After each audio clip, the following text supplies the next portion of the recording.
बिस्मिल्लाहिर्रहमानिर्रहीम।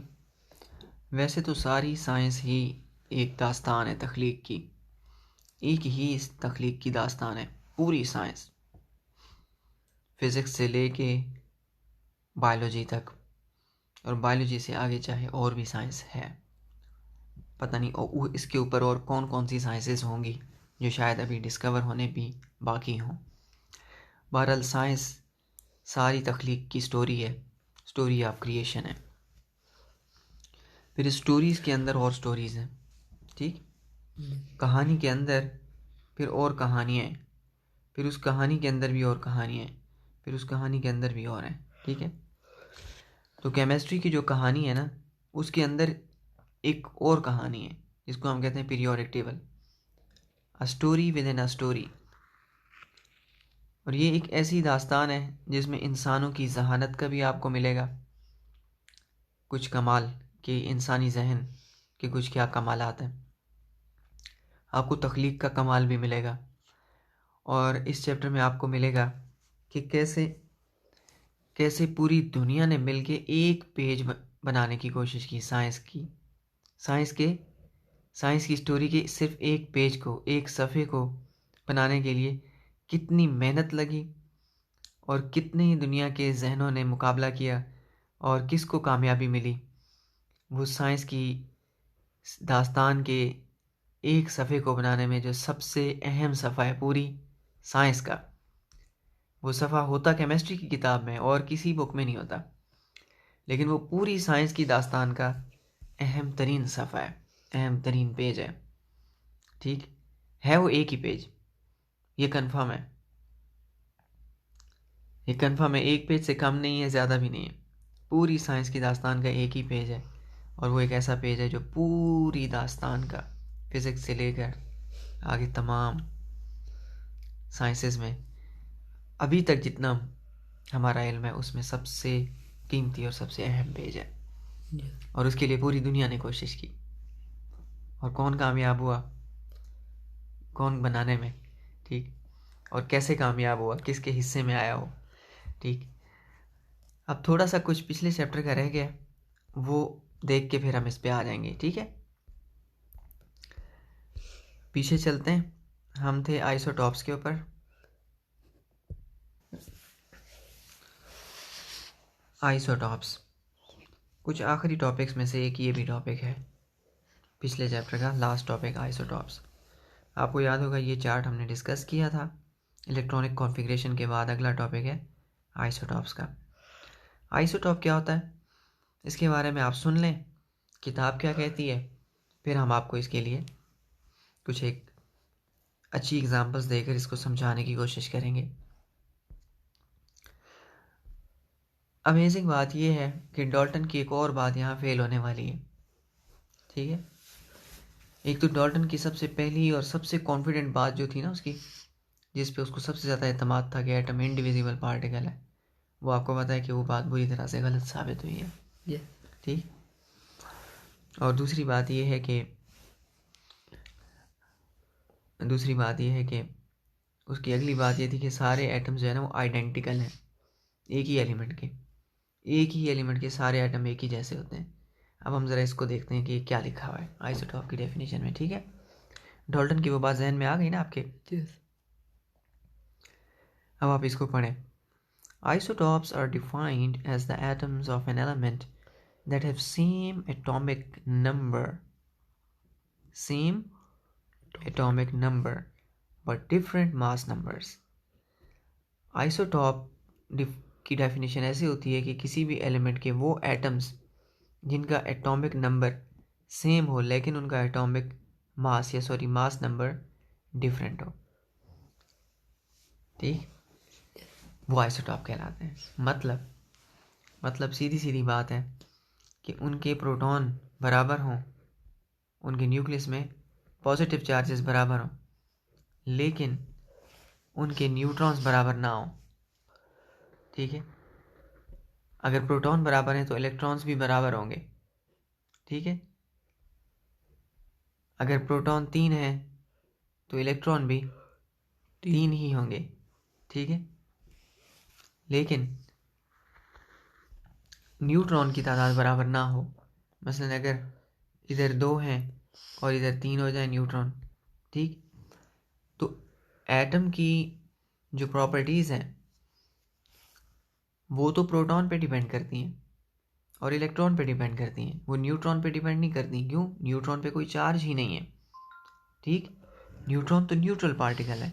न्यूट्रल का मतलब वो केमिस्ट्री में अपना कोई किरदार अदा नहीं करता, ठीक है। Chemical reaction and chemical properties में वो बिल्कुल खामोश रहता है और कुछ भी नहीं बोलता। केमिस्ट्री में एलिमेंट्स की जो केमिकल प्रॉपर्टीज़ हैं या उनके केमिकल रिएक्शंस हैं वो प्रोटॉन पे और बाहर इलेक्ट्रॉन पे डिपेंड करते हैं, ठीक है। न्यूट्रॉन इस मामले में खामोश है, ठीक है। तो अगर एक एलिमेंट जिसके नंबर ऑफ प्रोटॉन सेम होंगे, प्रोटॉन्स की तादाद सेम होगी, तो इसका मतलब उसके इलेक्ट्रॉन्स भी सेम होंगे फिर, ठीक है। अगर प्रोटॉन और इलेक्ट्रॉन सेम हुए तो इसका मतलब वो एलिमेंट तो एक ही होगा, ठीक है। मगर फ़र्क किस में होगा? इस न्यूट्रॉन में, ठीक है। न्यूट्रॉन की तादाद एक ही एलिमेंट के अंदर, मसलन सोने के एटम है, ठीक है। सोने के सारे एटम होंगे सारे गोल्ड के, सबकी प्रॉपर्टीज, सबकी चमक, सबकी खूबसूरती, सबका रंग एक ही जैसा होगा, गोल्ड जैसा होगा, ठीक है। फ़र्क सिर्फ कितना होगा कि कुछ एटम्स जो है ना वो ज़्यादा भारी होंगे, उनमें न्यूट्रॉन ज़्यादा होंगे, और कुछ उस दूसरे के मुकाबले में थोड़े से हल्के होंगे, लेकिन बहरहाल फ़र्क तो है ना, ठीक है। बिल्कुल ये ऐसा ही है जैसे आप यूँ कह सकते हैं कि सेब ही है, बिल्कुल जायका भी वही है, सब कुछ सेम है, बट थोड़ा वज़न का फ़र्क है, ठीक है। तो एक ही एलिमेंट के एटम्स बिल्कुल आइडेंटिकल नहीं है फिर यहाँ पे, ठीक है। They are same in properties but not equal in mass, ठीक है। अमेजिंग है ना। ऐसे ही है जैसे जुड़वा होते हैं, जुड़वा बच्चे अक्सर सेम होते हैं, शक्ल, आवाज़, सब कुछ सेम होती है, ठीक है। एक है ज़रा थोड़ा खाता ज़्यादा है, वो मोटा है थोड़ा सा, दूसरा वो थोड़ा कम खाता है, मोटा नहीं है, बाकी एक दूसरे की कॉपी हैं वो। बाकी हर मामले में दो ट्विन्स हैं, ठीक है, ट्विन्स हैं, बाकी हर मामले में सेम है, यस। सिर्फ वज़न में थोड़ा सा फ़र्क है। दोनों को तोलो तो पता चल जाता है ये कौन से वाला है, ठीक है। आइसोटॉप्स इस तरह के हैं। अब यहाँ पे आके डॉल्टन की वो बात फेल हो जाती है कि एक ही एलिमेंट के सारे एटम हर लिहाज से एक जैसे होते हैं। हर लिहाज से एक जैसे होते हैं, सिर्फ एक लिहाज से फ़र्क हो सकता है, वो है न्यूट्रॉन की तादाद का। एक ही एलिमेंट के न्यूट्रॉन मुख्तलिफ हो सकते हैं, ठीक है। प्रोटॉन और इलेक्ट्रॉन सेम होंगे, उसमें कोई फ़र्क नहीं होगा, ठीक है। अब आपको समझ में आ गया आइसोटॉप्स। इस लिहाज से आइसोटॉप्स की जब हम बात करते हैं तो हाइड्रोजन को अगर आप ले लें, सबसे सिंपल एटम है, समझने में भी आसान है, ठीक है। हाइड्रोजन में आपको पता है एक प्रोटॉन होता है और एक ही इलेक्ट्रॉन होता है, ठीक है। यस। लेकिन हाइड्रोजन की 3 किस्में हैं, 3 किस्म की हाइड्रोजन है। यहाँ पे आके देखें डॉल्टन फेल हो गया। 3 किस्म की हाइड्रोजन, 3 किस्म की हाइड्रोजन कैसे हो सकती है? हाइड्रोजन के अंदर 3 मुख्तलिफ किस्म के एटम हो सकते हैं, ठीक है। एक एटम ऐसा होता है जिसमें सिर्फ एक प्रोटॉन होता है, कोई न्यूट्रॉन नहीं होता, यस। वो आम हाइड्रोजन है, उसको हम प्रोटियम कहते हैं, ठीक है। ये प्रोटॉन की और न्यूट्रॉन इसमें कोई है नहीं, ठीक है। प्रोटॉन और न्यूट्रॉन की तादाद को हम कहते हैं P+N को हम A कहते हैं, ठीक है। ए कहते हैं मास नंबर को, ये नीचे लिखा जाता है, ठीक है, याद रहेगा। यस। प्रोटॉन की तादाद और न्यूट्रॉन की तादाद मिला के मास नंबर कहलाती है, और वो आप कहाँ लिखेंगे? नीचे, ये एलिमेंट का साइन है इसके नीचे। और जो प्रोटॉनों की तादाद जो Z के बराबर होती है, मैंने यहाँ P लिख रहा हूँ, इसको मुझे Z लिखना चाहिए क्योंकि केमिस्ट्री वाले Z इस्तेमाल करते हैं, प्रोटॉन की तादाद को Z से ज़ाहिर करते हैं, ठीक है। और जो Z होता है वो खाली एटॉमिक नंबर होता है, दोनों मिला के मास नंबर है। और जो एटॉमिक नंबर है सिर्फ Z, ओनली Z, इसको एलिमेंट के ऊपर यहाँ रखा जाता है। यस ठीक है, तो यहाँ आप समझ जाइएगा कि दोनों हैं। यस इस नंबर को देख के दोनों की तादाद, इस नंबर को देख के आप समझ जाइएगा अकेले प्रोटॉन की तादाद। ठीक है, यस सर। अब आप देख सकते हैं कि यहाँ जो प्रोटियम, अच्छा अक्सर इस जेड को इस तरफ भी लिख देते हैं, इससे कोई हर्ज नहीं होता, होता ऊपर ही है। ठीक है, चाहे इस तरफ हो या इस तरफ हो। आगे देखें आप, क्या मिला आपको यहाँ पे, प्रोटॉन और न्यूट्रॉन दोनों को देखें तो एक ही है, मतलब एक प्रोटॉन तो है लेकिन न्यूट्रॉन कोई भी नहीं है इसमें, ये आम हाइड्रोजन है। ठीक है, यस 1 प्रोटॉन एंड 0 न्यूट्रॉन। इसका मास नंबर क्या होगा, मास नंबर होगा 1, यस और इसका एटॉमिक नंबर क्या होगा, प्रोटॉनों की तादाद, दैट इज़ 1। ये 1 ये वही हाइड्रोजन है जो सबसे ज़्यादा पाई जाती है, हमारे पानी में भी है जो हम पीते हैं, और that is hydrogen. 0 neutron, 1 proton and 1 electron. इसको हम कहते हैं प्रोटियम। ये हाइड्रोजन का पहला आइसोटॉप है जो सबसे ज़्यादा मिकदार में पाया जाता है। ओके, अब हाइड्रोजन का अगला आइसोटॉप ड्यूटेरियम। इसके साथ देखें क्या अजीब चक्कर है, इसके साथ एक और प्रोटॉन भी जुड़ा हुआ है। ठीक है, सॉरी, एक प्रोटॉन के साथ एक न्यूट्रॉन भी जुड़ा हुआ है, मैं प्रोटॉन बोल गया। ठीक, मुफ्त में एक न्यूट्रॉन जुड़ा हुआ है। अब ये न्यूट्रॉन क्या करेगा, ये इसकी केमिकल प्रॉपर्टीज़ को ज़रा भी नहीं बदल सकता, क्योंकि बाहर इलेक्ट्रॉन तो एक ही है, ठीक, अंदर प्रोटॉन एक है। ठीक, इस एक न्यूट्रॉन के आने से ये क्या होगा, ये ज़्यादा भारी हो जाएगा, इससे इसके मुकाबले में तकरीबन डबल भारी हो जाएगा, क्योंकि यस आपको पता है न्यूट्रॉन का मास प्रोटॉन के बराबर होता है। ठीक है, तो इसके मुकाबले में ये 2 गुना भारी होगा, लेकिन आप केमिकल रिएक्शंस करवाओगे कोई फ़र्क नज़र नहीं आएगा। ठीक है, मतलब आप इसका गुब्बारा भरो 1 मोल का, ठीक है, तो ये कितना होगा, 22.4 लीटर का होगा। यस 1 मोल इसका भी इतना ही होगा। आपको पता है वॉल्यूम में कोई फ़र्क नहीं आता, यस 22.4 होगा। इसको, इसका वज़न करोगे तो आपको 1 ग्राम का मिलेगा गुब्बारा, इसका करोगे 2 ग्राम का मिलेगा।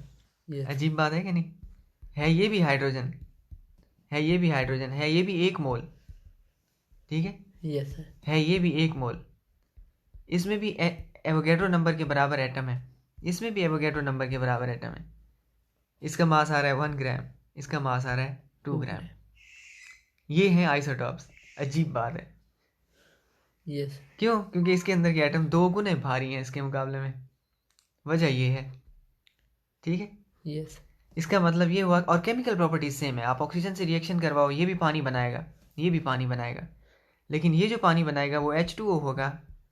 ठीक, और उसका मास होगा ऑक्सीजन का 16 और 2 हाइड्रोजन, 16 और 2 18 AMU। इसका पानी 18 AMU का होगा। यस इसका पानी कितना होगा, हाइड्रोजन का, ऑक्सीजन का तो वही 16 होगा। ठीक है, इसमें हाइड्रोजन अकेला 2 है, 2 के बराबर है, यस तो 2 4 के बराबर होगा ना, तो इसका होगा 20 AMU।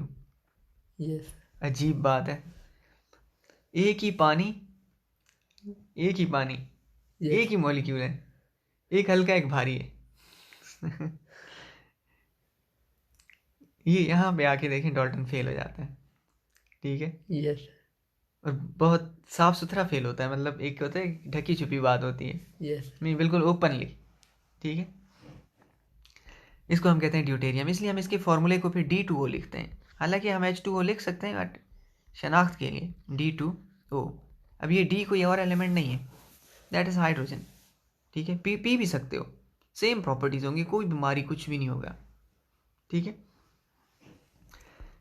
इसलिए अब इसका हम क्या करेंगे, इसका हम इधर मास नंबर ऊपर लिखा हुआ है। अच्छा, एक्चुअली यहाँ मुझसे गलती हुई है आपको ये बात बताने में। जो ए होता है ना वो ऊपर आता है, ठीक है, यस ए ऊपर आता है और जी नीचे आता है।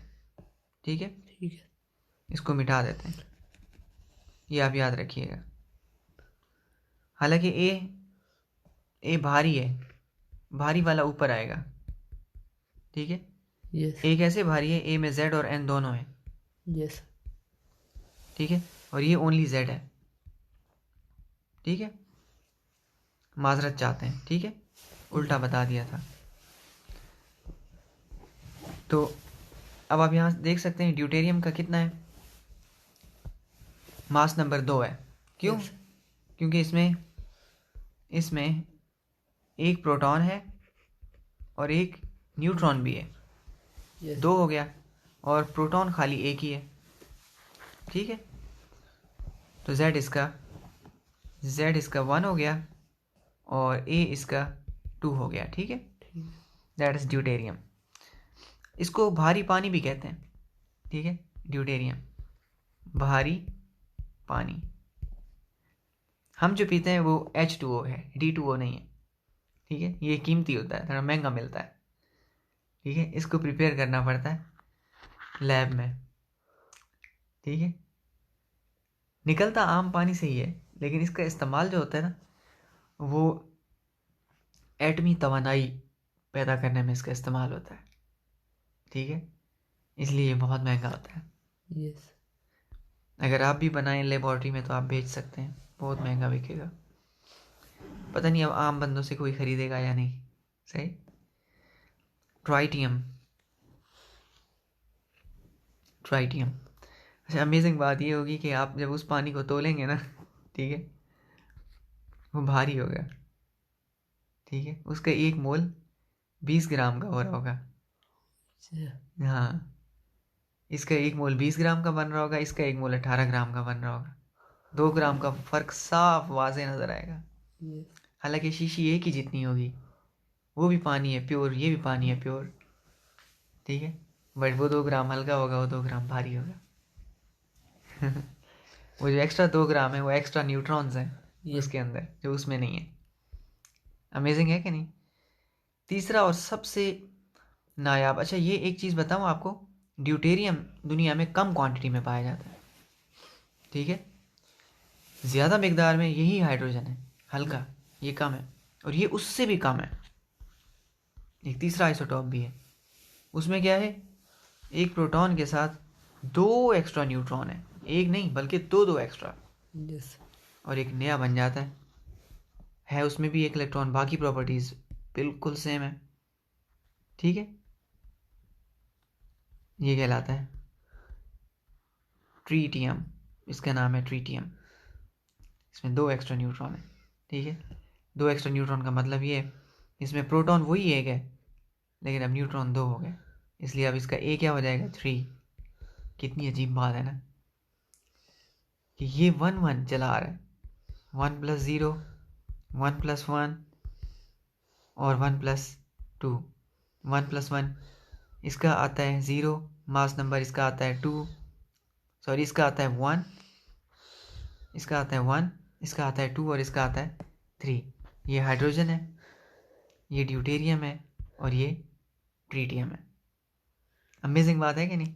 यस जेड देखें तो सेम है, मीन केमिकल प्रॉपर्टीज बिल्कुल सेम है, ठीक है, और एक फिजिकल प्रॉपर्टी है जो फर्क मुख्तलिफ है, सिर्फ एक फिजिकल प्रॉपर्टी मुख्तलिफ है, सारी नहीं, सिर्फ एक फिजिकल प्रॉपर्टी, वो क्या है, इनका वेट, दैट इज डिफरेंट।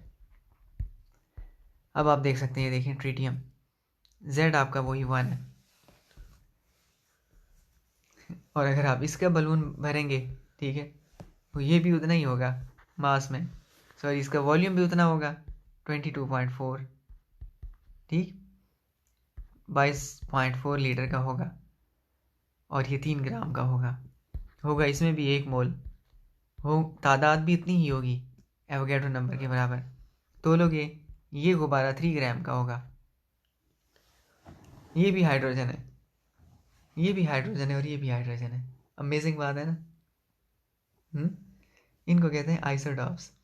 और मज़े की बात ये सिर्फ हाइड्रोजन के नहीं है, और भी एलिमेंट्स के साथ ऐसा है, हर एलिमेंट के साथ, तकरीबन बहुत सारे एलिमेंट हैं जिनके साथ ऐसा है, ठीक। क्लोरीन का अजीब चक्कर है, क्लोरीन है ना, क्लोरीन सबसे अजीब चक्कर क्लोरीन का है।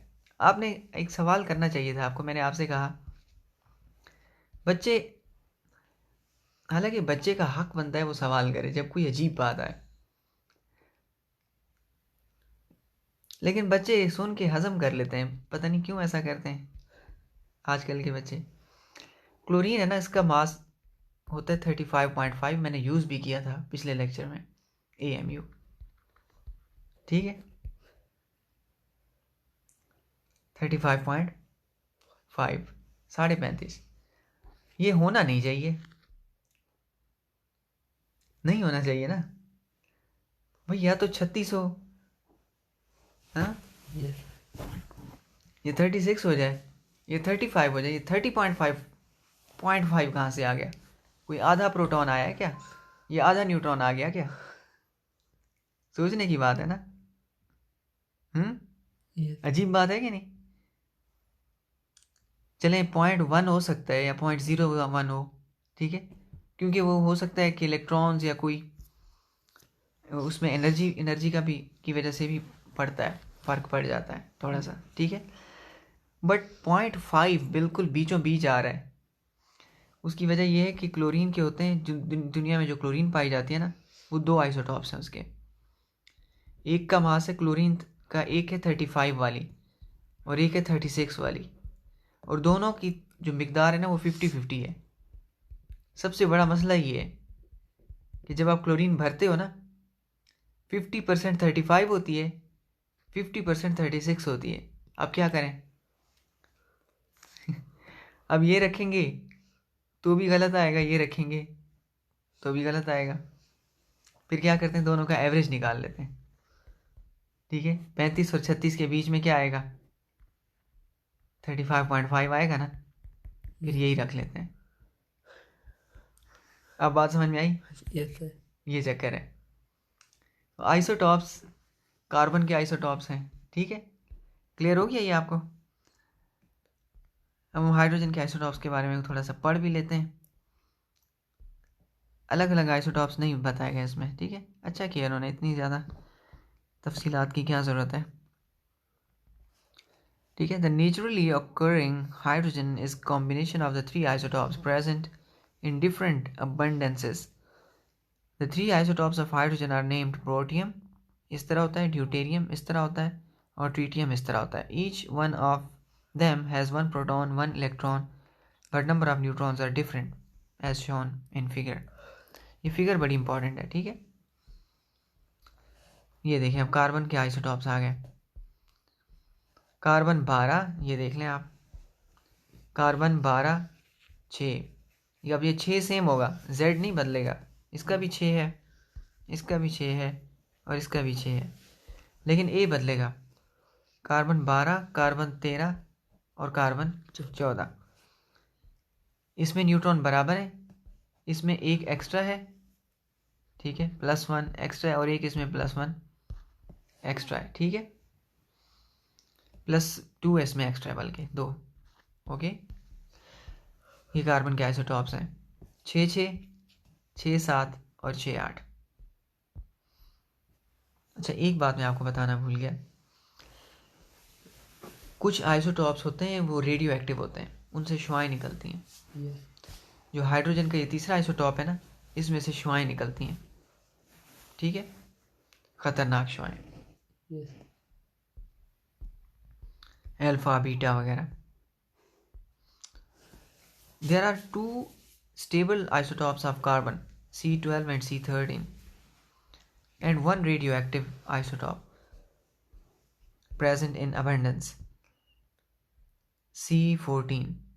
The isotope C12 is present in abundance of 98.9%, while C13 and C14 both are present only 1.1% in nature. All of them have the same number of protons and electrons but differ in number of neutrons. They are represented as follows. इसकी भी आपने diagram बनानी है, ये बहुत important है, ठीक है। इसमें एक ऑर्बिट शायद मिसप्रिंट हो गया है, ये वाला, ठीक है। अब नेक्स्ट है isotopes of chlorine. Chlorine 35 and chlorine 37। Chlorine 35 और 37 है, मुझे बताने में गलती हुई, 36। क्लोरीन के भी आइसोटॉप्स हैं। इसके साथ ये चक्कर है कि क्लोरीन 35 होता है और एक क्लोरीन 37 होता है। ये कुदरती तौर पर 75% मौजूद है अगर आप क्लोरीन गैस लेते हैं गुब्बारा उसका, ठीक है। तो 75% क्लोरीन वो होंगे जो 35 वाले होंगे, यस। ठीक। और 37% वो होंगे, और सॉरी क्लोरीन 25% पाए जाएंगे, ठीक है। 25% क्लोरीन 37 होगा और 75% क्लोरीन 35 होगा, ठीक है। जब आप इनका एवरेज निकालते हैं तो फिर आपको मिलता है, यानी कि परसेंटेज के साथ मल्टीप्लाई करके, जमा करके और फिर इसको डिवाइड करके आपको मिलता है 35.5 AMU।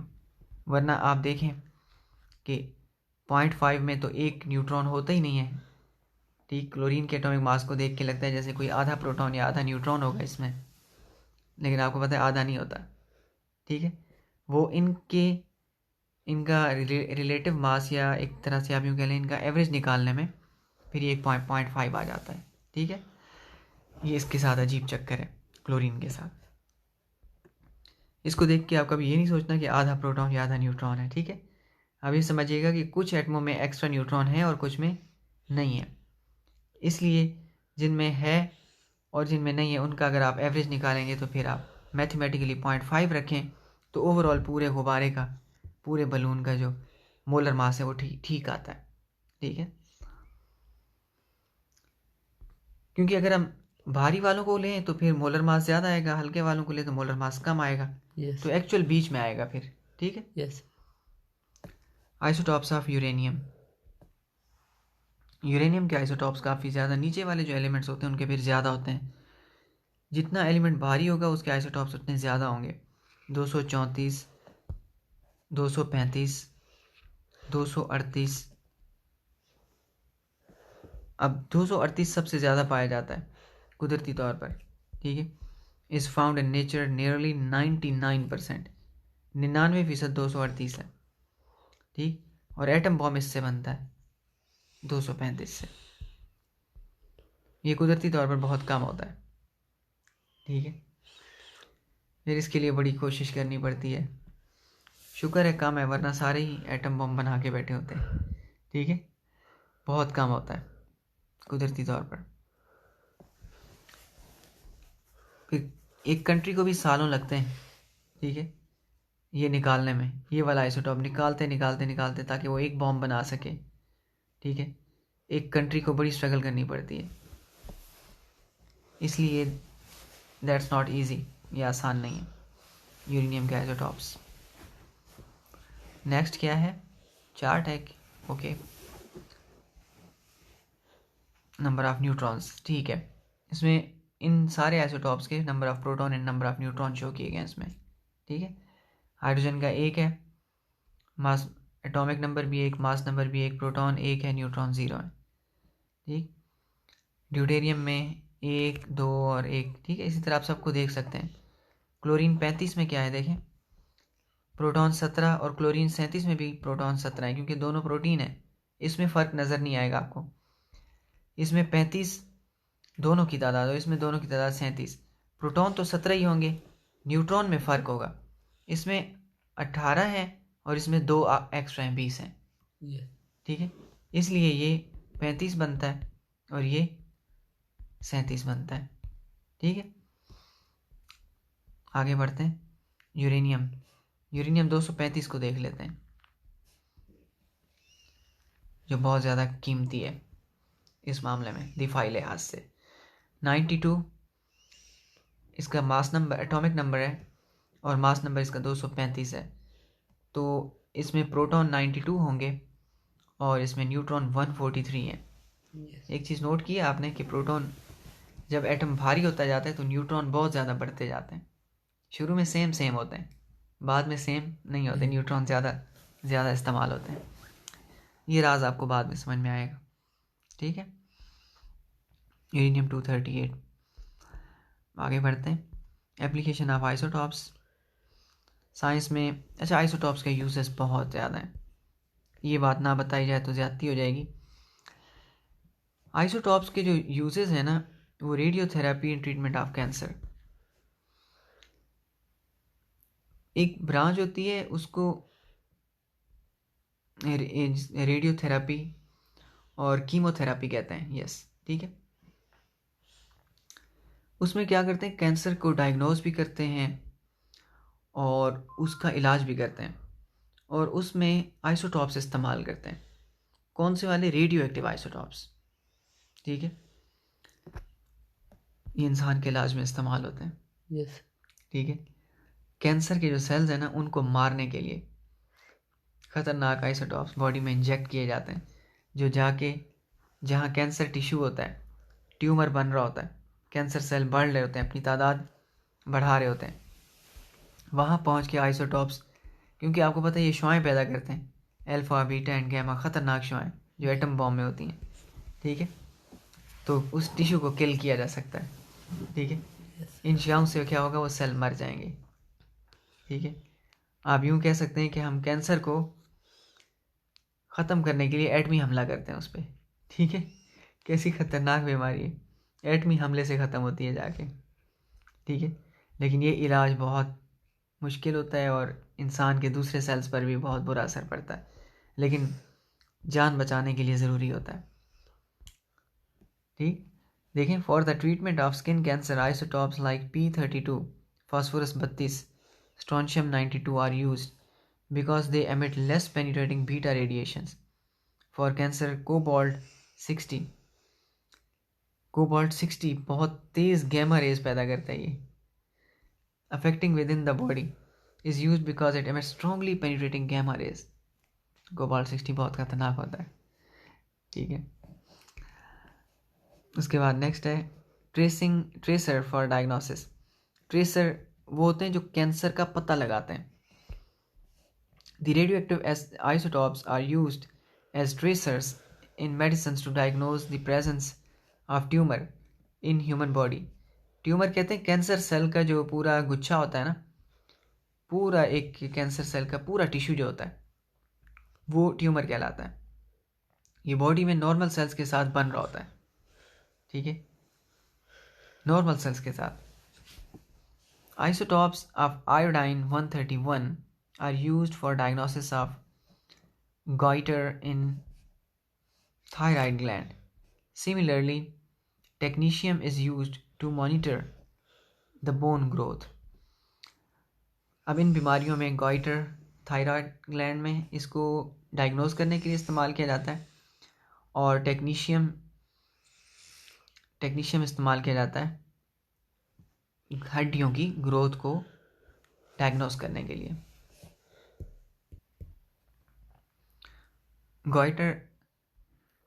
गोइटर थायराइड ग्लैंड किसी बीमारी की वजह से बहुत ज़्यादा बड़ा हो जाता है, और जो गर्दन, नॉर्मल गर्दन होती है ना, ऐसे होती है जब गोइटर होता है तो गर्दन का एक हिस्सा बहुत ज़्यादा मोटा हो जाता है, ठीक है। यस, इसको गोइटर कहते हैं, और इसको डायग्नोज करने के लिए इस्तेमाल की जाती है। ओके, आगे बढ़ते हैं। आर्कियोलॉजिकल एंड जियोलॉजिकल यूजेस, ये बड़े इंटरेस्टिंग यूजेस होते हैं।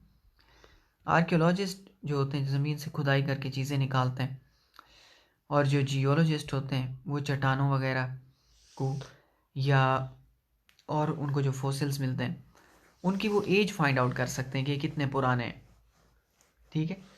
मसलन डायनासोर्स के, आज मैं एक रिपोर्ट पढ़ रहा था न्यूज़पेपर में, कनाडा में एक डायनासोर का ढांचा डिस्कवर हुआ है, वो 11 करोड़ साल पहले का है, और बिल्कुल ठीक ठाक ढांचा था, ठीक है, 11 करोड़ साल पुराना। अब उनको कैसे पता चल गया 11 करोड़ साल पुराना है? सोचने की बात है ना। यस, तो अब अगर आप पढ़ेंगे ना तो फिर आपको समझ में आएगा, वरना यकीन नहीं आता, लगता है ऐसे जैसे पता नहीं इनको कैसे पता चल गया 11 करोड़ साल पुराना है। क्या पता 5,000 साल पुराना हो, यस, लेकिन ऐसा नहीं है, ठीक। वो 11 करोड़ साल बिल्कुल ठीक होता है। कार्बन डेटिंग, अभी आपने कार्बन पढ़ा है ना, ठीक। एक कार्बन 13 और कार्बन 14 होता है। ये जो कार्बन 14 है ना, ये रेडियो एक्टिव है, ये भी हमारी हड्डियों में है, ठीक है, मेरी और आपकी भी, तमाम लिविंग थिंग्स की। कार्बन 14 की तादाद जब जिंदा होता है इंसान तो कुछ और होती है, और मरने के बाद ये कम होने शुरू हो जाती है।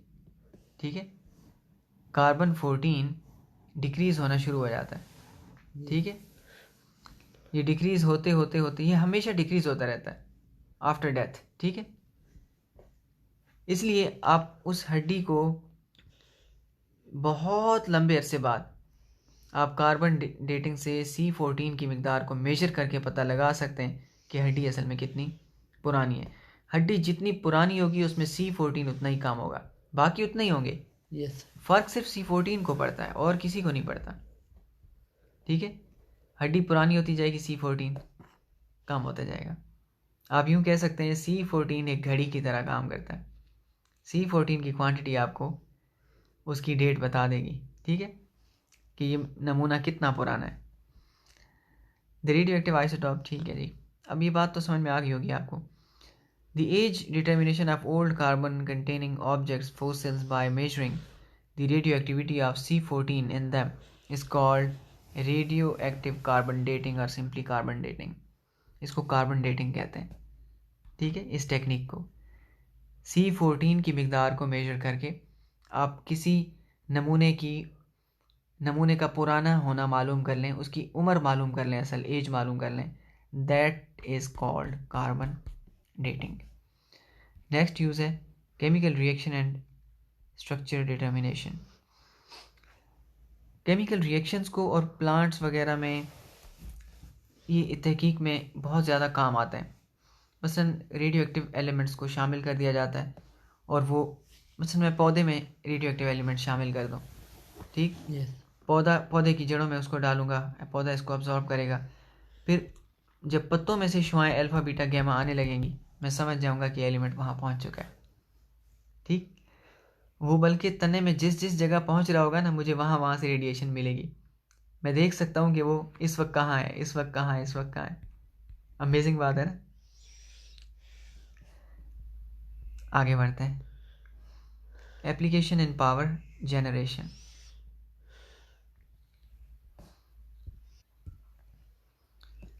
काफ़ी ज़्यादा बातें निकल आई इस चैप्टर में, लेकिन ये करनी तो ज़रूरी थी। C14 का एक और यूज़ भी देख लें कि ये जो हम मॉलिक्यूल्स फाइंड आउट करते हैं, ग्लूकोज का मॉलिक्यूल है। ठीक है, मसलन इसमें इतनी कार्बन चेन है, इसका ऐसे स्ट्रक्चर है, ऐसे ये स्ट्रक्चर फाइंड आउट करने में भी यूज़ होता है। एप्लीकेशंस इन पावर जनरेशन, बिजली पैदा करने में यूरेनियम 235 इस्तेमाल होता है, जैसा कि मैंने कहा था आपसे। ठीक, यूरेनियम 235 टूट के बहुत ह्यूज अमाउंट में एनर्जी पैदा करता है, न्यूक्लियर पावर, और यही इक्वेशन है एटम बॉम्ब की। ठीक है, यूरेनियम 235 एक न्यूट्रॉन, इसको आप हल्का सा ऐसे हल्का सा मार दें, इतना नाजुक है कि फ़ौरन टूट जाता है ये। बेरियम 139 और क्रिप्टॉन 94 में, और ये 3 न्यूट्रॉन निकालेगा और huge amount of energy release करेगा। ठीक है, यूरेनियम 235 बहुत नाजुक है और बहुत ख़तरनाक। आप यूँ समझें टूटने के लिए तैयार है ये, एकदम तैयार।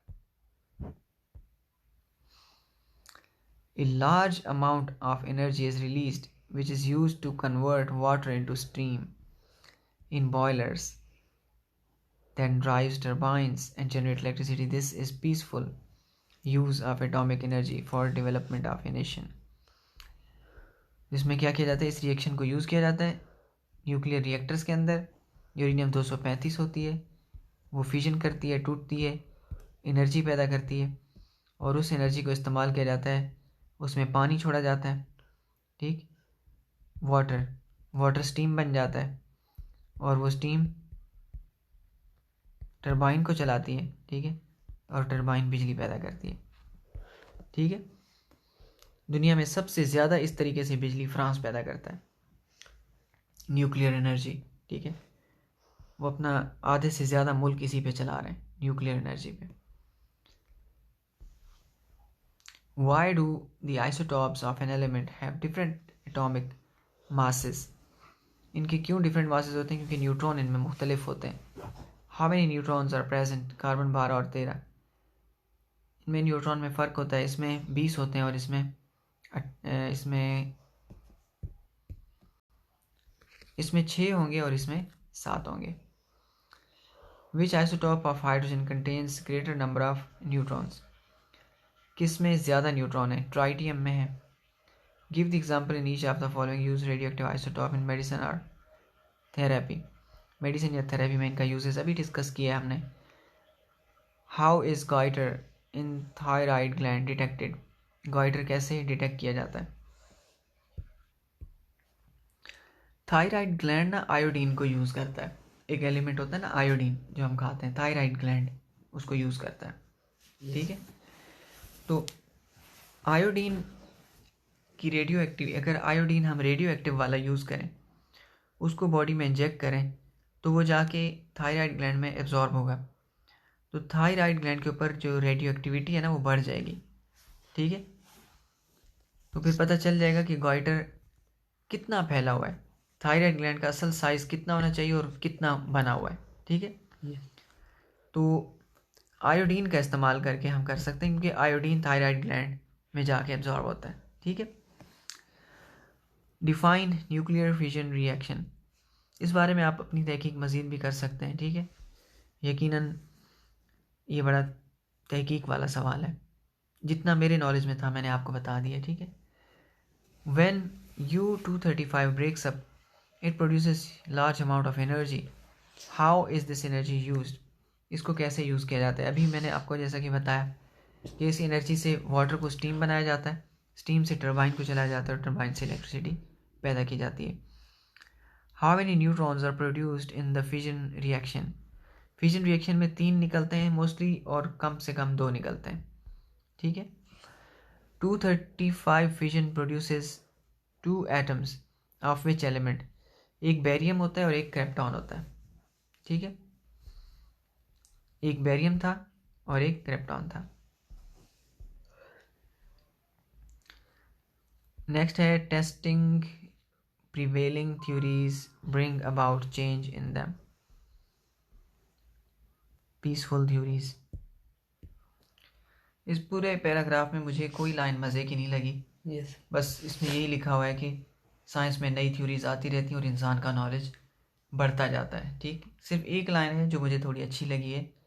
Scientists assume that even if there is no way to secure complete and absolute truth, increasingly accurate approximations can be made to account for the world and how it works.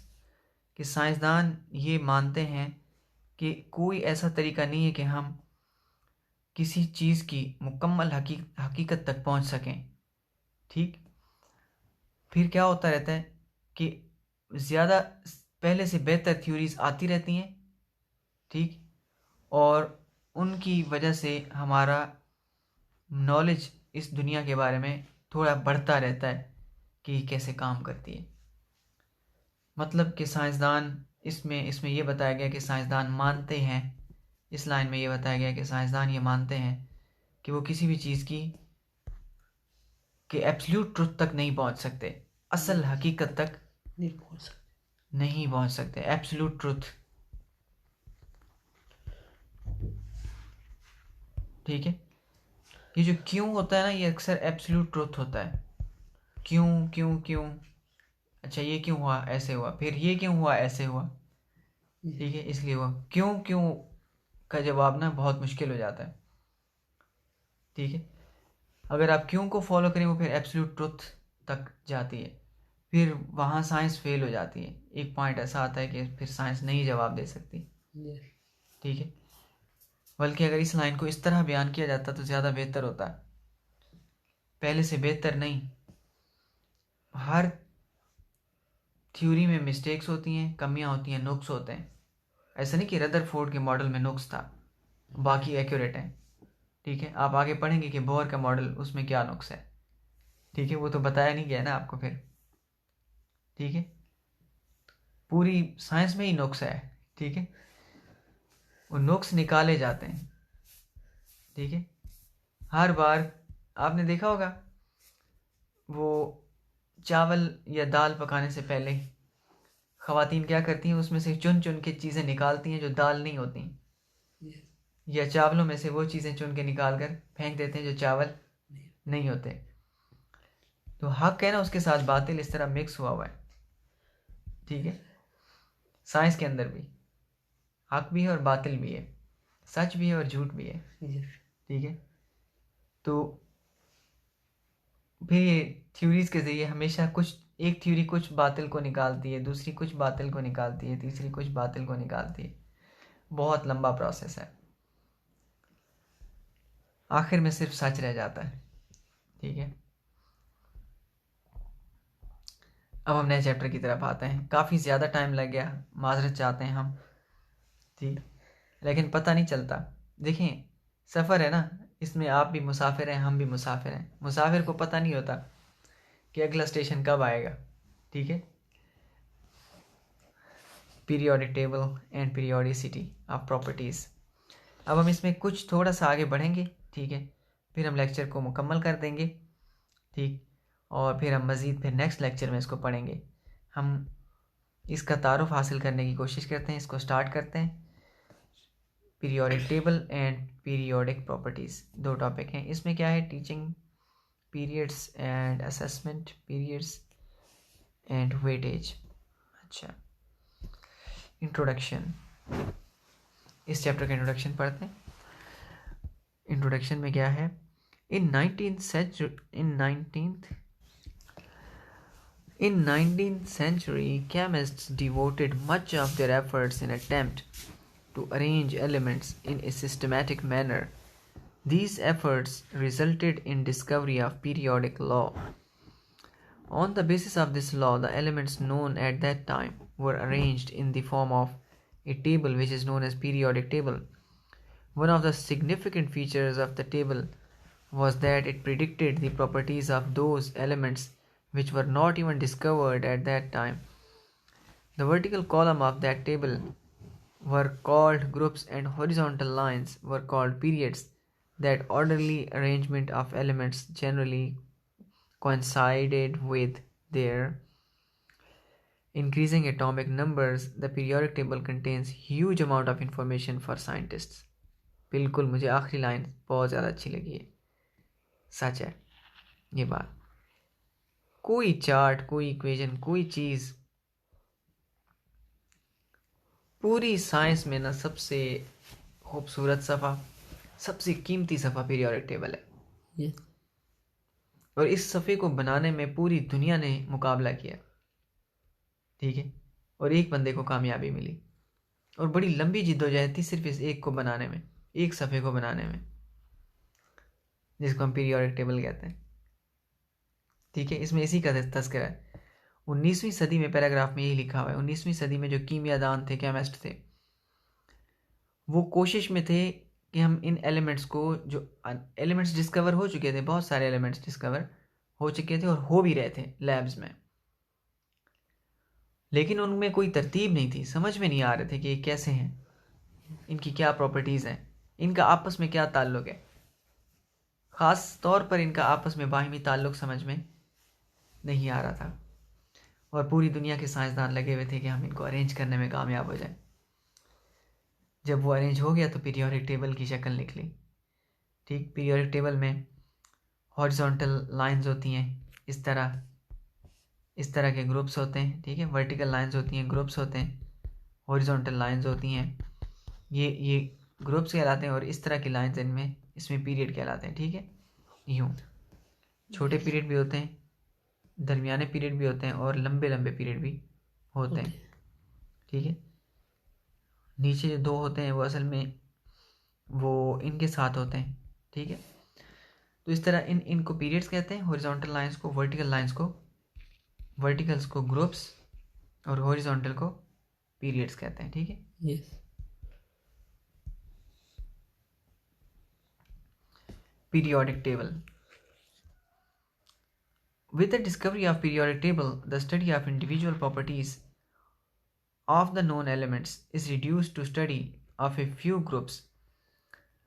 We will describe various attempts which were made to classify the elements into tabular form. अच्छा, एक बात पीछे की मैं बताना भूल गया। Periodic table periodic table इतनी मालूमात छुपा के बैठा हुआ है, इतनी मालूमात और इतना इल्म अपने अंदर छुपा के बैठा हुआ है। कोई समझने वाला इंसान इसको देख के बहुत सारी बातें बग़ैर जांचे परखे, बग़ैर एलिमेंट ख़रीदे, बग़ैर एक्सपेरिमेंट किए बहुत सारी बातें जान सकता है, बहुत सारी बातें। मतलब एक अकेला सफ़ा बड़ी दास्तान सुनाता है, बड़ी दास्तान। मतलब 118 एलिमेंट्स की, 118 एलिमेंट है, आप देखें ना, थोड़े नहीं हैं, 118 हैं। ये सब की दास्तान सुनाता है एक सफ़ा। ठीक। और अजीब बात क्या है, आप इसकी पावर देखें पीरियोडिक टेबल की। जब ये बना था तो उस वक्त 118 नहीं थे, सही।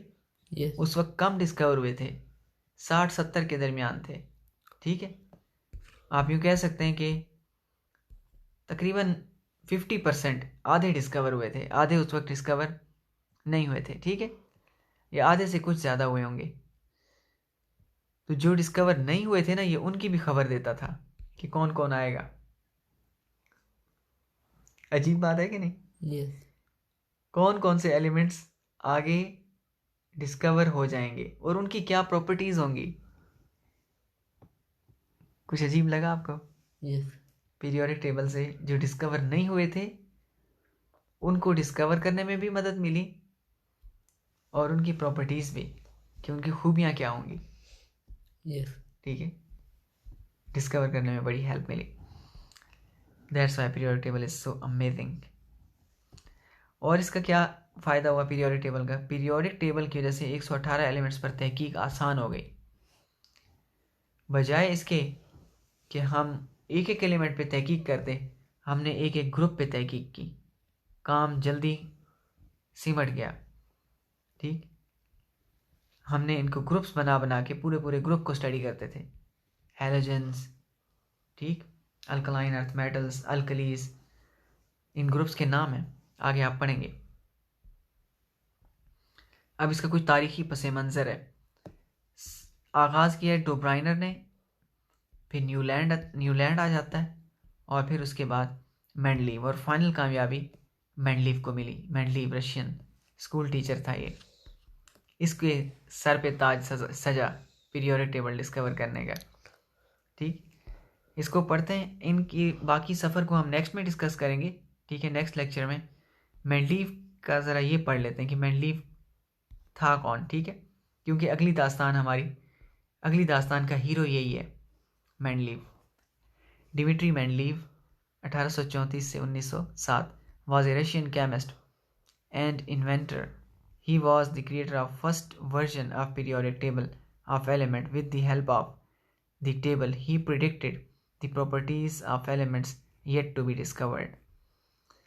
ये वो शख्स है जिसने पीरियोडिक टेबल को पहली बार अरेंज किया था, और इसने ताश के पत्तों से ऐसा किया था। ताश के पत्ते होते हैं ना, पोकर, यस उसके कार्ड्स के ऊपर उसने एलिमेंट लिख के उनको अरेंज करने में कामयाब हो गया था। मैं आपको ये फिर नेक्स्ट लेक्चर में बताऊंगा कि इसने कैसे ऐसा किया था, ताश के पत्तों को इस्तेमाल करके क्या ट्रिक उसने यूज़ की थी। ओके, उसकी ट्रिक इंशाल्लाह हम स्टडी करेंगे, और पीरियोडिक लॉ एंड एवरीथिंग इंशाल्लाह। ये चैप्टर ज़्यादा बड़ा नहीं है।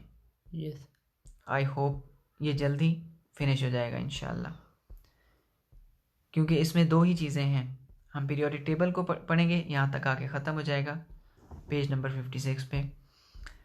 हम पीरियोडिक टेबल को पढ़ेंगे और एलिमेंट्स की प्रॉपर्टीज़, वो जो दास्तान सुनाता है एलिमेंट्स के बारे में, हम वो सुनेंगे। That's it.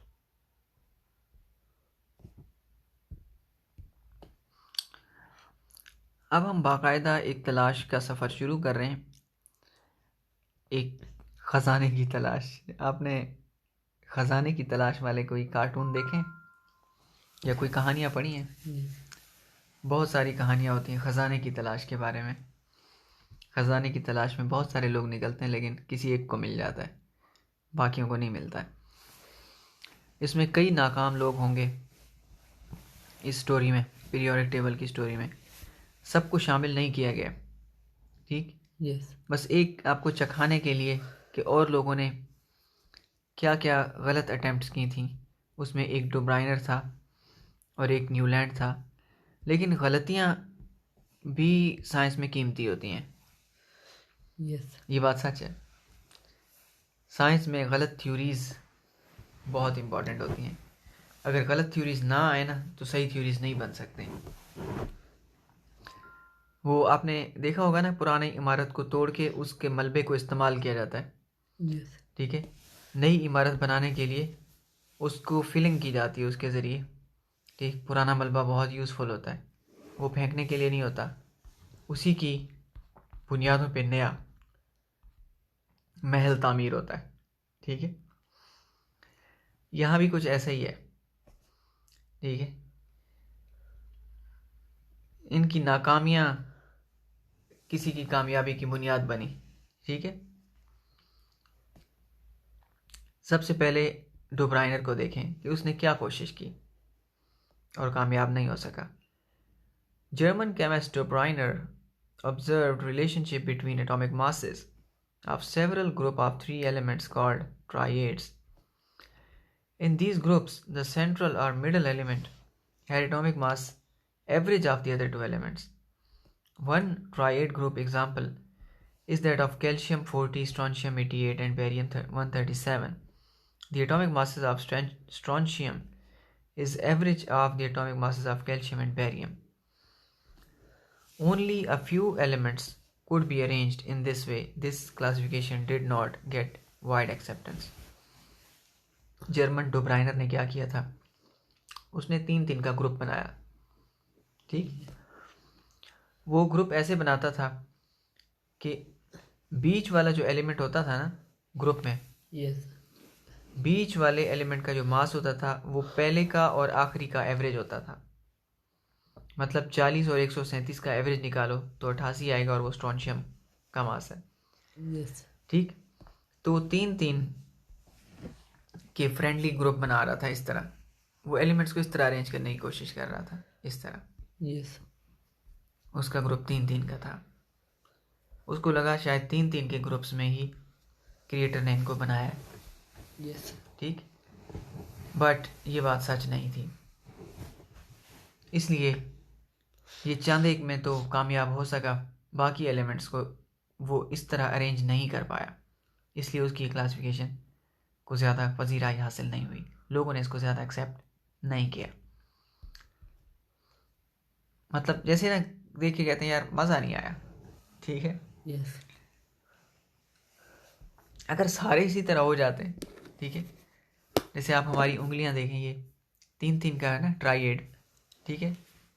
अब उसको इंस्पिरेशन किसी भी चीज़ से मिल सकती है, हो सकता है इसी से ही उसको इंस्पिरेशन मिली हो, Yes. ठीक है, कि मैं 3-3 को ऐसे अरेंज करता जाऊं, ठीक। हर सेंट्रल एलिमेंट एवरेज हो, इसका और इसका एवरेज ये, इसका और इसका एवरेज ये, ठीक। लेकिन सबका नहीं हो सका। सबका हो जाता तो फिर शायद मज़ा आ जाता, बट नहीं हो सका। न्यूलैंड ऑक्टेव, फिर न्यूलैंड आ गया। After successful determination of correct atomic masses of elements by Cannizzaro in 1860, attempts were again initiated to organize elements. In 1864, British chemist Newland put forward his observation in the form of a law of octave. ये थोड़ा बेहतर था Newland. He noted that there was a repetition of chemical properties of every eighth element, and if they were arranged by their increasing atomic masses, he compared it with musical notes. His work could not get much recognition as no space was left for undiscovered elements. The noble gases were also not known at that time. Newland की एक कमाल की बात यह है, वो कामयाब तो नहीं हो सका, लेकिन उसने एक इशारा पा लिया था, ठीक है। एक इशारा उसको मिल गया था, जैसे ना डोर का सिरा ज़रूर मिल गया था उसको। पूरी डोर डिस्कवर नहीं कर सका वो, बट डोर का सिरा डिस्कवर कर लिया था उसने। डोर का सिरा क्या था? न्यूलैंड इंग्लैंड का था और 1860 में कैनिज़ारो एक केमिस्ट था। उसने उसकी मेहनत से एलिमेंट्स के एटॉमिक मासेस सही सही कैलकुलेट हो गए। तो साइंसदानों को दोबारा शौक हुआ कि अब हमारे पास सही एटॉमिक मासेस भी हैं, अब हम दोबारा इनको अरेंज करने की कोशिश करें। तो न्यूलैंड साहब ने ये डिस्कवर किया। इसकी ये डिस्कवरी बड़ी इंपॉर्टेंट है, खूबसूरत डिस्कवरी है। जब हम एलिमेंट्स को अरेंज करते हैं सीधे कतार में, पहला, दूसरा, तीसरा, चौथा, पांचवा, छठा, सातवां, आठवां, तो पहले से लेकर जैसे ही हम 8वें पर पहुंचते हैं तो 8वें की प्रॉपर्टी ना इस पहले से मैच करती है। ठीक है। यस फिर ये जो दूसरा है इसकी प्रॉपर्टी किससे मैच करेगी? इस 9 नंबर वाले से। यस अब यहां से गिनो तो ये 8वां होगा ना, यहां से गिनो तो ये 8 ठीक है ये 8वां होगा। ठीक है, यस ये डिस्कवर किया उसने। अमेजिंग बात है कि नहीं? ठीक यस है। तो उसने जो चीज़ डिस्कवर की वो ये थी कि कुछ खास बात है। क्या खास बात है। हाँ, कुछ तो है इस इनकी प्रॉपर्टीज के साथ ऐसा, ठीक है, जो हमें पता नहीं है। There is something. जैसे कभी ना वो क्या होता है कि कोई किसी चीज़ की आवाज़ आती है लेकिन उसका सुराग नहीं मिलता। यस ठीक है, वो जैसे इंसान आगे देख रहा और पीछे से कोई आवाज़ लगाए, बंदा मुड़ के देखे कोई नहीं है, फिर इधर फिर पीछे से कोई आवाज़ लगाए, ठीक है, कुछ है, मतलब कोई होता है लेकिन नज़र नहीं आ रहा होता। यस ठीक है, ये एक गैबी आवाज़ की तरह था। ये इशारा क्या था? वह भी आवाज। गैबी आवाज़। ठीक है, वो कहते हैं ओरेकल। ठीक है, अंग्रेज़ी में। ठीक है, एक गैबी आवाज़, एक गैबी इशारा था, लेकिन वो इस गैबी इशारे को पकड़ नहीं सका। ठीक है, यस इसमें इसका ज़्यादा कसूर भी नहीं था। उसकी वजह ये थी कि उसकी वजह मैं आपको आगे बताता हूँ। ठीक है, मेंडलीव में। ठीक है, अगली बारी मेंडलीव साहब आ गए ये कहते हुए हम भी पड़े हैं राहों में, सिर्फ जर्मन ही नहीं है, खुदा ने हमें भी अक्ल दी है। ठीक, मेंडलीव साहब आ गए। A Russian chemist Mendeleev arranged the known elements, only 63, in order of increasing atomic masses. He in horizontal rows called periods, so that elements with similar properties were in the same vertical columns. This arrangement of element was called periodic table, and he put forward the results for his work in the form of periodic law, which is stated as properties of elements are periodic functions of their atomic masses. Mendeleev साहब की जो सबसे खूबसूरत बात है ना वो ये है कि इसने एलिमेंट्स को जब तरतीब दिया, इसने इनको असेंबली में जैसे हम बच्चों को खड़ा करते हैं 1 2 3 4 करके, इस तरह नहीं खड़ा किया। यस इस तरह कतारें नहीं बन नहीं बनवाई इसने। ठीक है, बल्कि इसने इनकी प्रॉपर्टीज के हिसाब से इनको खड़ा किया। नंबर को नहीं देखा उसने, नंबर को नहीं देखा। ये अपने मेंडलीव की आदत थी कि फ्री टाइम में पोकर खेलता था। ठीक है, तो मेंडलीव ने सारे एलिमेंट्स को कार्ड्स के ऊपर लिखा था, पोकर कार्ड्स के ऊपर लिख लिया था उसने। 63 थे तो 63 कार्ड उसने इस्तेमाल किए और उनकी बैक साइड पे एलिमेंट्स को लिखता गया।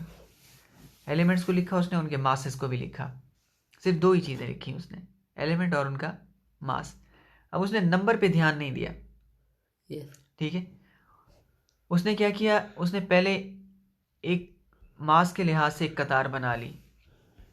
ठीक है, यस एक कतार बन गई। अब जैसे ही उसने देखा कि अगला एलिमेंट उसकी प्रॉपर्टी किसी से मैच करती तो उसने उसको वहां रखा। पहली दफ़ा उसने ज़रूर नंबर को देखा, पहली दफ़ा उसने मासेस को देखा। ठीक है, फिर नेक्स्ट टाइम उसने मासेस की तरफ ध्यान नहीं दिया, फिर प्रॉपर्टीज़ को देखता गया वो।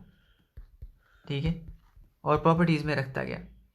अब एक है नंबर, ये इसका सबसे जो इंटेलिजेंट काम है ना, उसका मेंडलीव का, जो इसकी वजह से उसको कामयाबी मिली, वो ये था, ये सुनने वाली बात है ये वाली, ठीक है। मेंडलीव की कामयाबी का राज ये था कि अगर कोई एलिमेंट मसलन यहाँ पे आ रहा है, एक मिसाल देता हूँ मैं, यहाँ पे आ रहा है 39, यस ठीक है। अब अगला नंबर आ रहा है, मसलन अगला जो एलिमेंट है भारी इससे अगला, वो है 41, तो 39 के बाद 41 यहाँ पे आएगा ना, यस उसने इसको यहाँ नहीं रखा। अगर 41 की प्रॉपर्टीज़ इधर मैच करती हैं तो इसने इसको खाली छोड़ दिया इस जगह को, और इसको इधर रख दिया, खाली छोड़ दिया इसको। ये काम कोई और ने नहीं किया था इससे पहले, खाली छोड़ने वाला, क्योंकि हर कोई यही समझता था भाई खाली क्यों छोड़ें, यस गिनती में खाली जगह थोड़ी आती हैं, सही। यस इसने प्रॉपर्टीज़ को अहमियत दी, मास को ज़रूर जहन में रखा उसने, यस लेकिन इसने तरजीह किसको दी, खूबियों को, ठीक है। अगर खूबी इससे मैच नहीं करती, इससे मैच नहीं करती है, लेकिन नंबर आ रहा है यहाँ पे, इससे मैच करती है, इसने इधर रख दिया, बीच में जगह खाली छोड़ दी उसने। ये इसकी कामयाबी का राज था। अब इसने ऐसा क्यों किया होगा, ये वही जानता है, या मेंडलीव का क्रिएटर जानता है, या एलिमेंट्स का क्रिएटर जानता है, या उसको अरेंज करने वाला मेंडलीव उसका क्रिएटर जानता है कि how did he do that, क्यों उसने अहमियत दी इसको ज़्यादा, ठीक। शायद गेम की वजह से भी हो सकता है, ठीक।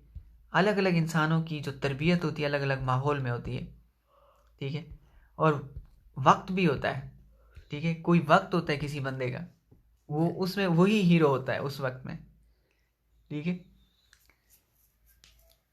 हर ज़माना हर बंदे का नहीं होता, ठीक है। हर मौसम में कोयल नहीं बोलती, एक मौसम होता है कोयल का, यस वो बोलती है उसमें, फिर उसको कोई रोक नहीं सकता है, फिर उसमें जब वो बोलती है फिर वही सुनाई देती है, यस ठीक है। कौवे हर सीज़न में बोलते हैं, ठीक है, लेकिन सर्दियों में नहीं बोलते, फिर उनकी बोलती भी बंद हो जाती है, यस ठीक है। उनकी आवाज़ भी गले में फंस के रह जाती है। वो वक्त था, कह सकते हैं आपके, वो मेंडलीव की घड़ी थी, वो घड़ी थी, वो मोमेंट था, ठीक है। शायद मेंडलीव ने भी कई नाकाम कोशिशें की होंगी, लेकिन वो घड़ी होगी उसकी, ठीक है, कि उसके जहन में ये बात आई कि मैं खाली जगह छोड़ दूँ, यही सबसे बड़ा कमाल उसका साबित हुआ, ठीक है। जिसकी वजह से आज मेंडलीव को कहते हैं कि हम ये जीनियस था, ठीक है। ये खाली जगह छोड़ना, खाली जगह छोड़ना उसको बहुत बड़ी कामयाबी दिला गया। और देखें कि फिर क्या होता है आगे।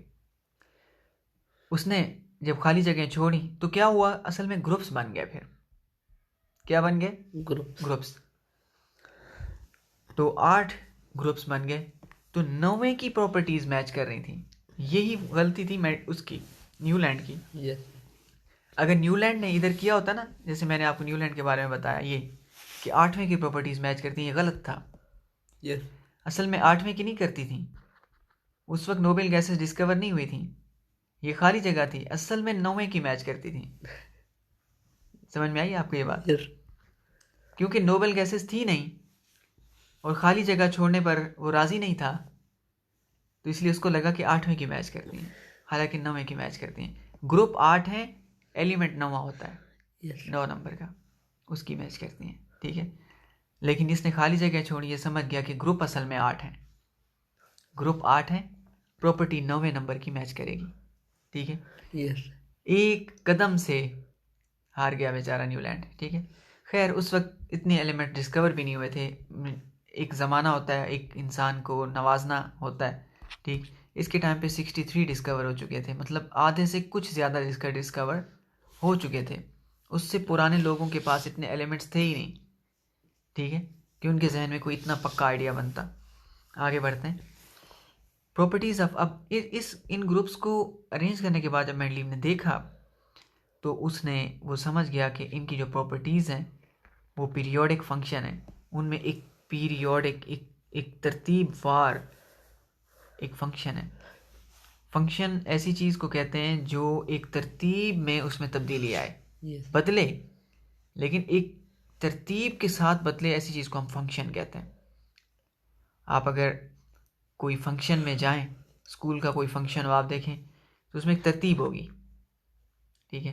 पहले ये काम किया जाएगा, फिर ये किया जाएगा, फिर ये किया जाएगा, फिर ये, फिर आखिर में दुआ करके वस्सलाम, Yes. ठीक है।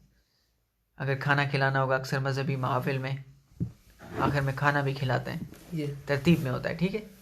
ऐसा नहीं होता बीच में आप खड़े हो गए मुझे भूख लगी है मुझे दे दो, ठीक है, बाकी आप अपनी कवाली बाद में सुनाना, ठीक है। फंक्शन क्या होता है? तरतीब में चीज़। उसने इसको देख के वो समझ गया कि तरतीब वार फंक्शन है।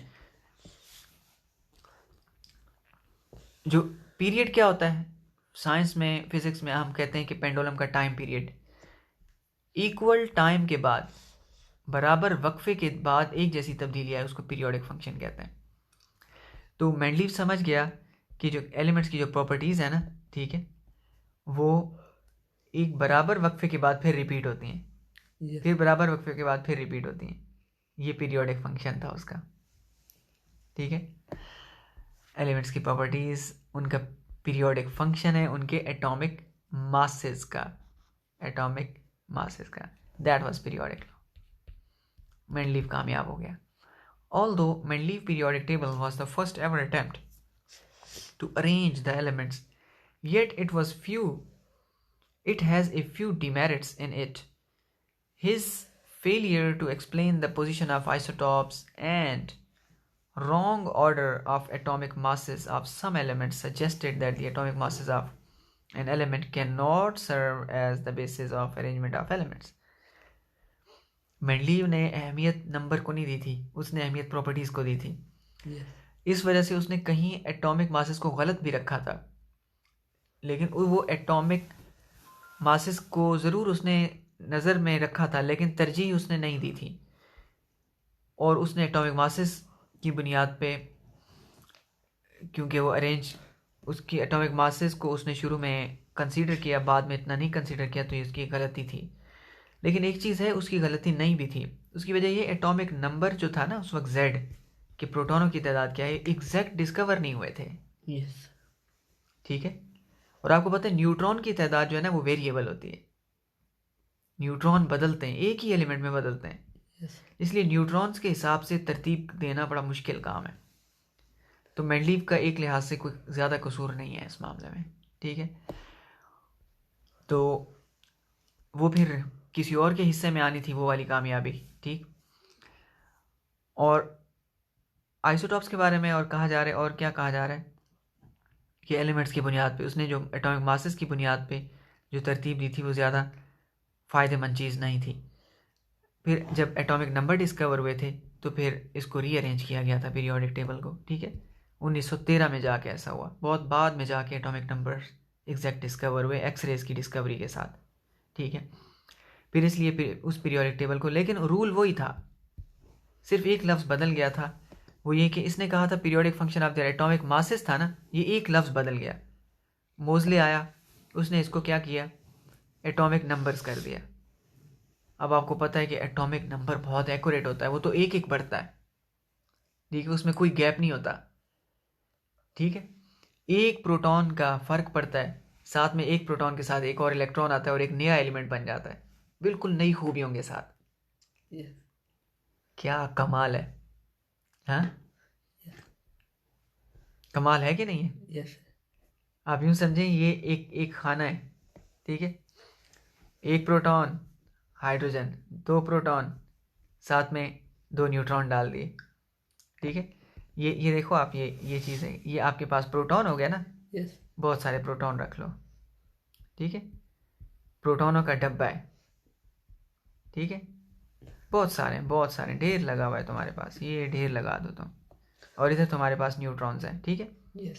कोई चार्ज नहीं है, ठीक है। यहाँ से हमेशा हर बार एक डालोगे, Yes. यहाँ से एक या एक से ज़्यादा भी डाल सकते हो, कभी दो भी डाल सकते हो, तीन भी डाल सकते हो, Yes. और हर बार क्या होगा, एक प्रोटॉन उठाओगे नया एलिमेंट बनेगा, Yes. फिर न्यूट्रॉन उठाओगे उसको हल्का या भारी करो, ठीक है, फिर एक और यहाँ पे डालो नया एलिमेंट, फिर यहाँ से एक दो और डाल दो, Well. फिर एक डालो, ठीक है, फिर एक दो और डालो नया एलिमेंट, कमाल है कि नहीं है? कमाल। ठीक, ये चीज डिस्कवर हुई बाद में, यस जेड एग्जैक्ट डिस्कवर हो गया। पता चला नहीं रही, एटॉमिक मास की बात नहीं है, इस एटॉमिक नंबर की बात है असल में। यस एक प्रोटॉन बढ़ाते ही, एक प्रोटॉन का इजाफा करते। करते ही, अच्छा इसमें जो इलेक्ट्रॉन है वो भी पड़े हुए हैं, यस लेकिन प्रोटॉन जैसे आता है इलेक्ट्रॉन खुद ही एक आके उसके साथ हो जाता है, ठीक है, यस खुद ब खुद। तो फिर पता चला कि पीरियोडिक फंक्शन एटॉमिक मास का नहीं है, ये तो सिर्फ आइसोटॉप बनाता है उसका, यस नया एलिमेंट तो प्रोटॉन से बनता है। तो periodic function of their Z है एटॉमिक नंबर्स, ठीक है। Yes chemical and physical properties of elements are the periodic function of their atomic numbers हो गया, यस मासेस की जगह। ठीक है। कमाल की दास्तान बताता है तख्लीक की। अगर साइंस तख्लीक की दास्तान है तो अब आप देखें सारे एलिमेंट्स की तख्लीक का अंदाज तो देखें आप, हाँ? यस कितनी अमेजिंग स्टोरी बयान करता है पीरियोडिक टेबल। आप इस टेबल को देखें और आप सारे जहान को देखें, यस हाँ, आपका अगर दिमाग सही है, ठीक है, तो इसमें इल्म की एक बारिश होने लगेगी, ठीक है, कि क्या बात है, सोना, चांदी, यस हीरे, मोती, जवाहरात, हाँ, असल में क्या है, सिर्फ नंबर ऑफ प्रोटॉन के फर्क के साथ है, कुछ भी नहीं है, yes are just nothing. Amazing बात है वाकई, आपने बड़ी अच्छी बात याद दिलाई। मुसलमान साइंसदान अलराजी जैसे इंसान और जाबिर जैसे इंसान, ठीक है, वो उन्होंने अपनी ज़िंदगी के आधी आधी ज़िंदगियां ज़ाय कर दी सोना बनाने के चक्कर में, और उनको ये चीज़ डिस्कवर नहीं हुई। और जिन्होंने डिस्कवर की वो सोना बनाने के चक्कर में नहीं थे, वो इल्म की तलाश में थे, उनके हिस्से में ये बात आई, ठीक। अब यहाँ पे आके पता चलता है सोना असल में बना कैसे, ठीक है, यस एक प्रोटॉन के फ़र्क के साथ, ठीक है। उनको पता चलता तो फिर वो, उनको अकल आ जाती, ठीक है, कि प्रोटॉन न्यूक्लियस के अंदर होता है, और ठीक है, ये हमारे बस में नहीं है। वैसे सोना बन सकता है, यस ठीक है, रेडिएशन के ज़रिए, लेकिन वो महंगा पड़ेगा, वो बहुत कम क्वांटिटी में बनेगा और आपकी रेडिएशन ज़्यादा इस्तेमाल होगी, ठीक है, इसलिए नहीं बनाया जाता है लैब में। और वैसे भी किसी भी महंगे एलिमेंट को ज़्यादा प्रोड्यूस करने से इंसान अमीर नहीं हो जाता, बल्कि उसकी प्राइस डिक्रीज़ हो जाती है। खैर ये एक वो इकोनॉमिक्स की बात है, मैं अब इसको यहाँ नहीं डिस्कस करना चाहता, ठीक है, लेकिन बड़ी अच्छी बात याद दिलाई आपने, थैंक यू, ठीक है, कि मुसलमानों को अगर ये पता चल जाता तो शायद वो और बेहतर काम कर लेते। तो पीरियोडिक लॉ फिर दोबारा से रिवाइज किया मोज़ले ने, मॉडर्न पीरियोडिक लॉ इसको हम कहते हैं, ठीक है। क्या क्या है मॉडर्न पीरियोडिक लॉ, इसको पढ़ लेते हैं।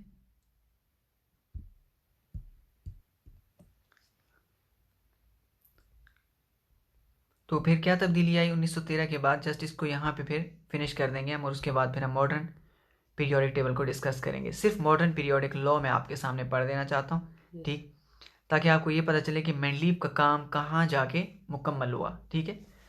तो मेंडलीव ने एक चीज़ की शुरुआत तो कर दी थी, ठीक, लेकिन वो बात मेंडलीव ने जो बात की थी वो यहाँ पे आके 1913 में मोज़ले साहब ने आके मुकम्मल की, उसको पाए तकमील तक पहुँचाया।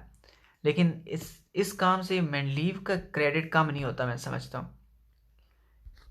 मोज़ले ने आके क्या किया, मोज़ले साहब ने आके पीरियोडिक लॉ को रिवाइज़ किया एंड वाज अमेंडेड, उसमें तरमीम की, अमेंडमेंट की, तरमीम की, एक लफ्ज़ की, just as the properties of the elements are periodic function of their atomic numbers in Z. Amazing line है, अमेजिंग लाइन रियली। आप क्रिएटिविटी के अंदाज में देखें ना कि एक एक प्रोटॉन डालते जाओ यस और नया एलिमेंट क्रिएट करते जाओ, एक डालते जाओ और नया, ठीक है। फिर उस हिसाब से न्यूट्रॉन उसको भारी या हल्का करते हैं, ठीक, और इलेक्ट्रॉन आके प्रोटॉन को फॉलो करते हैं। यस तो केमिस्ट्री में जो इमामत है वो प्रोटॉन के पास है, ठीक है, यस बाकी न्यूट्रॉन और इलेक्ट्रॉन जो है ना उसके पीछे खड़े हैं, ठीक है, हाथ बांध के, ठीक है। यस तो दैट्स वेरी अमेजिंग, ठीक है, बहुत अमेजिंग है। केमिस्ट्री में प्रोटॉन बहुत इंपॉर्टेंट है, ओके। तो अब हम इंशाल्लाह नेक्स्ट लेक्चर में हम आगे बढ़ेंगे मॉडर्न पीरियोडिक टेबल, और हम पीरियोडिक टेबल के और राजों को डिस्कवर करेंगे। अमेजिंग बात है, पूरा चैप्टर है ये एक पेज के बारे में, यस सिर्फ एक सफ़े के बारे में। आपने साइंस में कई चार्ट पढ़े हैं, बायोलॉजी के भी आपने बहुत सारे चार्ट्स पढ़े हैं ना, आपने कई चार्ट पढ़े हैं, आपने फिज़िक्स में कई चार्ट पढ़े हैं, लेकिन कोई चार्ट इतना कीमती है क्या कि उसके बारे में पूरा चैप्टर उस चार्ट के बारे में हो? ठीक नहीं होगा। ठीक है, सिर्फ पीरियोडिक टेबल को ये अहमियत हासिल है कि उसके बारे में पूरा चैप्टर है। इंशाल्लाह नेक्स्ट में हम इंशाल्लाह इसके मज़ीद अमेजिंग राज़ों को डिस्कवर करेंगे।